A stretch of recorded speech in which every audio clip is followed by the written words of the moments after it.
my friends, welcome back to my channel. Today I wanted to give you a review on Sarah Plain and Tall, Moving Beyond the Page. So if that is something that interests you, keep on watching.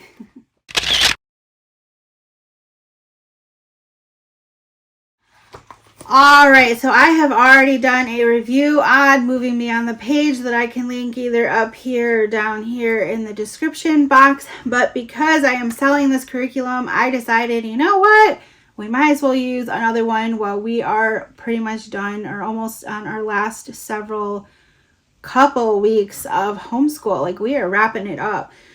So we decided to go in with Sarah Plain and Tall. We finished this fairly quickly. I want to say we did it in like 2 weeks. But there's a reason behind that. So this is Sarah Plain and Tall, ages 7 through 9.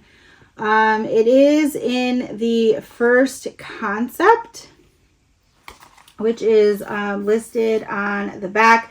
I talked a lot in my other video. They say that you can do these all independently, and you can. But some of the concepts being taught in the actual activities have already been taught in some sort of order. So I feel like if you were going to start, you would want to start in the first concept so you're learning all those concepts in order. Or you might be a little confused in how to teach it. So Sarah Plain and Tall, great book. My daughter thought it was going to be really boring, and she ended up really enjoying the book. If you have not read Sarah Plain and Tall before, it is a extremely short book. I think it has like 60 something pages. I don't know. It's really, really short. I don't even know. Yeah, I mean, it's super short book. It's basically about a family growing up in the plains. And the mother dies, and that is kind of like the beginning of the book. And then the husband puts an ad for a wife, and this woman, Sarah Plain and Tall, comes to live with them on their farm, and they go through like farm life and what that looked like many, many moons ago. And like the kids have a lot of what their feelings are towards this woman, and they're afraid she's going to leave, and they tried to bring home to her on the farm because she is not from the area. So we really enjoyed it. I think she really got a taste for what farm life was like back then, or just in general. And it was interesting to discuss how they dressed and how things were different from then and now. The actual unit study itself, I'm going to try not to judge it too hard because honestly, we did not use it to its full potential. And that is mostly a me thing. But some of the activities were just not for us. So there are, I believe, 12 lessons in the book.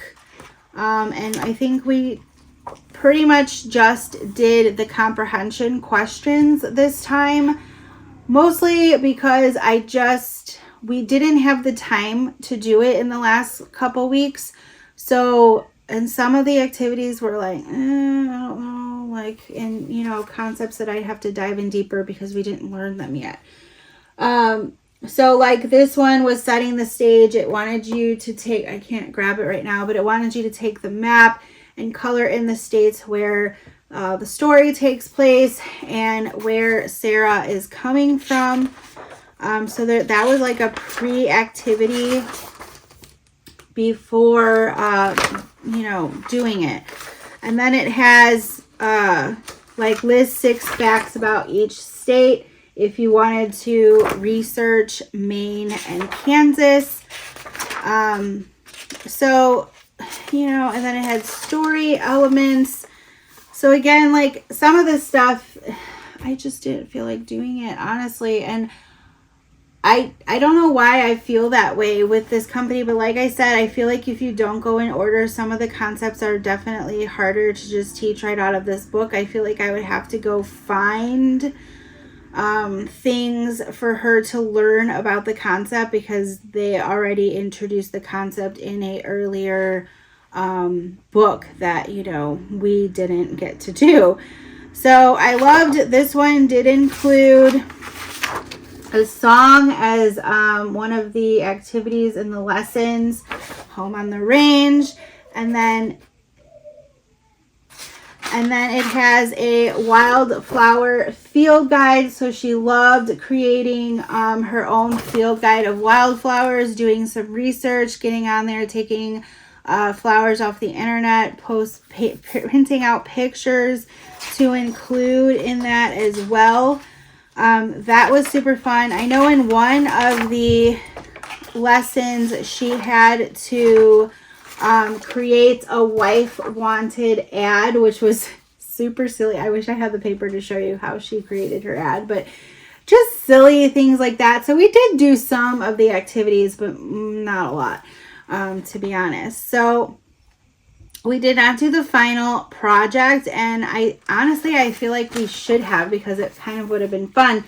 But it was a Welcome to Kansas party planner. So you would be giving like a Welcome to Kansas party, and you would locate sources to read about activities and foods that pioneers enjoyed on farms during the time of this book. So then it's like a rough draft letter to Sarah to encourage her to use the self-editing checklist and using a dictionary and reference materials and, you know, da-da-da. So it wanted you to create a party invitation for the party, gather materials for a game. There's a recipe to prepare the food and the dish that they will serve. And then they have to write a card from Anna to Sarah that welcomes Sarah to Kansas. So it was kind of a big project, but honestly, because we were, you know, this is end of year for us, it was just a lot for us to kind of put our head together when we're like end of year mindset. So I really wanted the comprehensions and to read a book to get something done and out of it. But overall, I think it was a really good unit if we were to have really gone through and done the activities. I think the activities were well thought out, and I think that it was overall a really great unit study. But I will not be purchasing any more Moving Beyond the Page from here on out. I am selling everything that I have, as we did not use the actual books. And yeah, so if you have not used Moving Beyond the Page, you can check out my other video of Moving Beyond the Page. And yeah, let me know if you've read this book, if you've done this unit, what your thoughts were on it, or any comments that you'd like to leave me below. I'll happily chat with you. And that is it, my friends. I will see you in my next video. Bye.